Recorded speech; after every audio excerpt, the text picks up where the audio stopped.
Most people think making beats like this takes years of learning music theory or expensive plugins, but that's not the case. This all started with one simple idea that I built upon using one VST and some light processing. And I'm going to show you how I did everything from building out the melody to the drums so that you can use this process in your beats. Let's get into it. All right, let's break down how I made this beat. To start off, I found this brass sample from Arcade.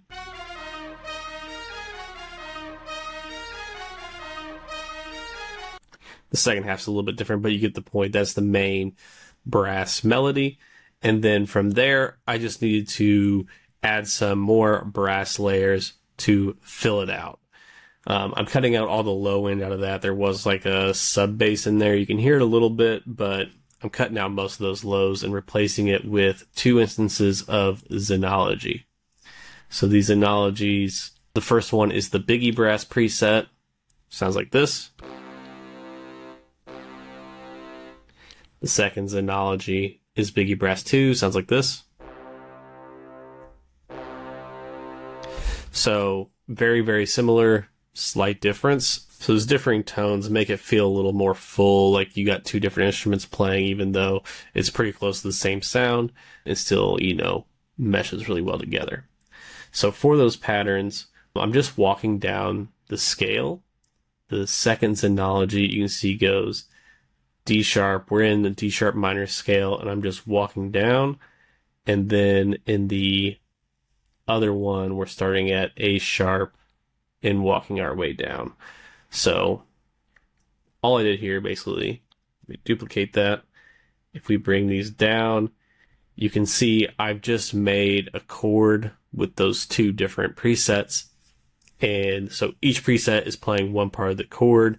So the first Biggie Brass is playing the root notes, and then the other one, we are playing the third part of the triad. If we duplicate this one more time, you can see this is just the basic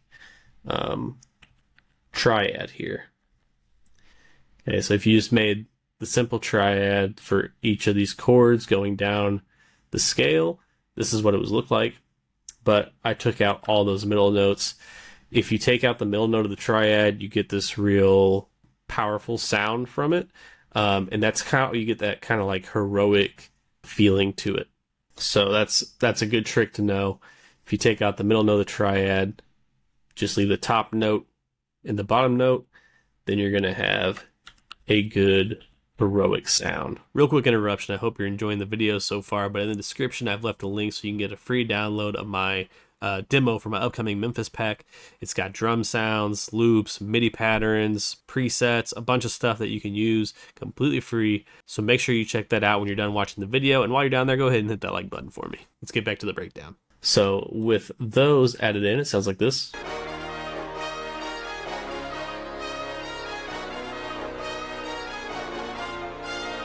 So that is the majority of the melody right there. Now for the second half of the chorus, I added in one more element, and this is super common in like Atlanta trap, especially the older style, but it still sticks around. If you listen to the new Young Boy Never Broke Again album, you'll hear the same combination of sounds quite a bit. You have the brass, and then you have this synth lead. And adding that in, it sounds like this.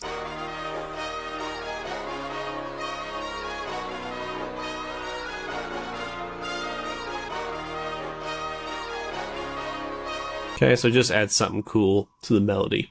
If we look at that preset, I'm using the AX Spooky Lead preset, and I believe I did some processing on that as well. Yeah, I put a tone flex on it, so we can see what we have going on there. It has chorus, tremolo, and reverb, so that's giving it, a little bit different sound. If we take that off, it sounds like this. I'll take off the Valhalla Vintage Verb 2.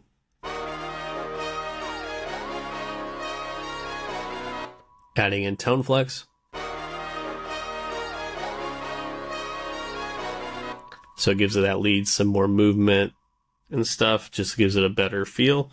And then adding in the Valhalla Vintage Verb just to wash it out some more. We get back to our final result.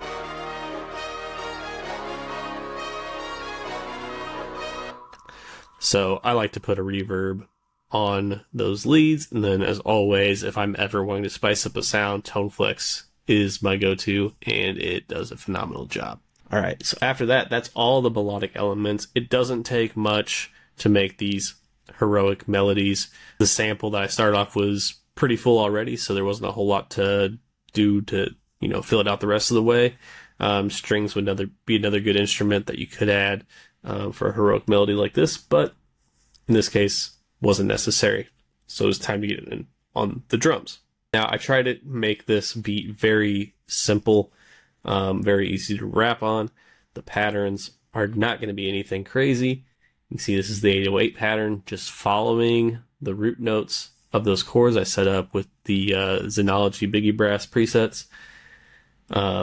Walking down the scale, pretty simple pattern, a little jump here at the end to kind of lead us into the next 4 bars. And then it just duplicates over.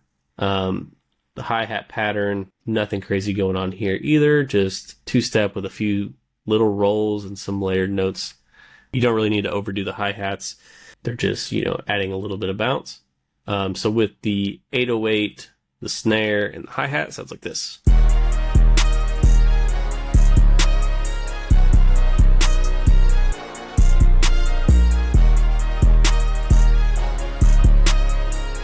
So that's the main bounce right there. Now all that's left is to add hi-hats, bounce snare. So the next thing I did was the bounce snare. And again, nothing too crazy here.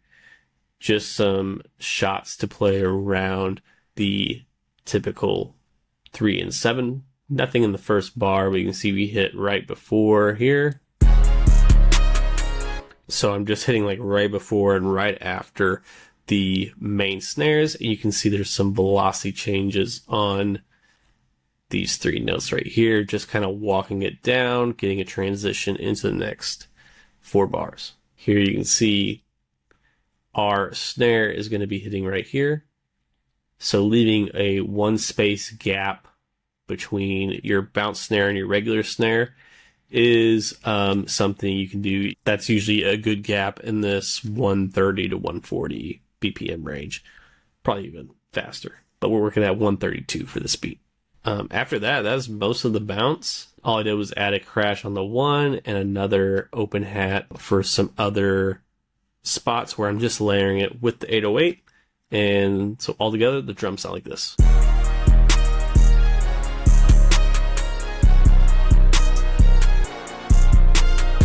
After that, the next thing is just creating different sections. This is my hook right here. We have all the elements playing in the second half. The first half doesn't have the AX Spooky lead, but the rest of it is playing. So to create different sections, what I did here was after the hook ends, I threw a halftime on the main brass melody, our sample from Arcade. So coming out of the hook sounds like this. You'll also notice I took out one of the brass layers for the bass notes. And all I left was the snare and the hi-hat, so a lot of energy comes out. But then in the next 4 bars, I brought that second Xenology back in, so we get this effect right here.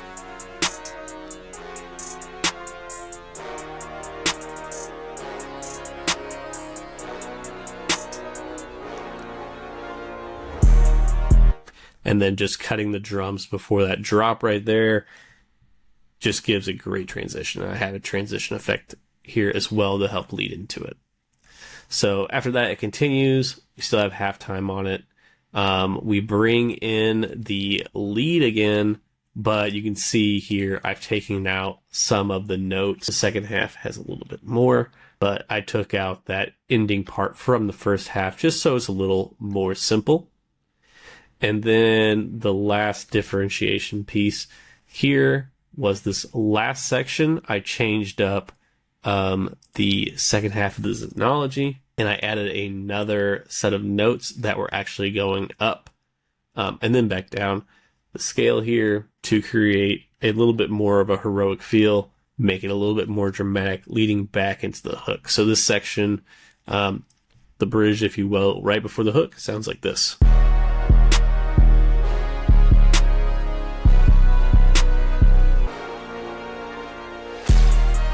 For the intro, I just had the halftime on it again. I had both of the regular brass layers playing, no drums. Yeah, so let's hear the beat all together.